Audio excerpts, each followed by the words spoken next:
15 రోజుల్లోనే ఈ దేశ చరిత్రలో ఎక్కడ స్వతంత్ర భారతదేశంలో ఏ రాష్ట్రంలో కూడా 18,000 కోట్లు రుణమాఫీ చేసిన దాఖలాలు లేవు.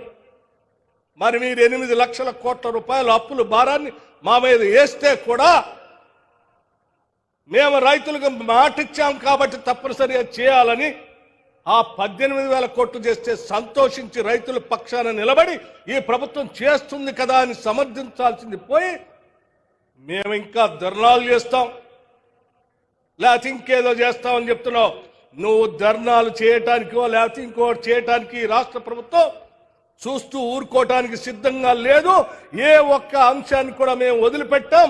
మేము ఇచ్చిన మాట ప్రకారం అన్ని చేసుకుంటూ పోతూనే ఉంటాం. మీలాగనే మేము కూడా ఉంటామని మీరు భావిస్తే పొరపాటు. జిల్లాలో ఉండే కొద్ది మందికి అవసరమైతే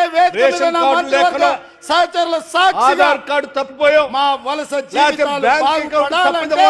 సంవత్సరానికి వాటి వల్ల కొద్ది మంది ఆగిపోతే ఇవ్వండి అని నేను ఇయ్యలేదు. మీరు మాట తప్పారు, మీ మీద ఉద్యమం చేస్తా ఉన్నారు. ఎందుకు చేస్తావయ్యా?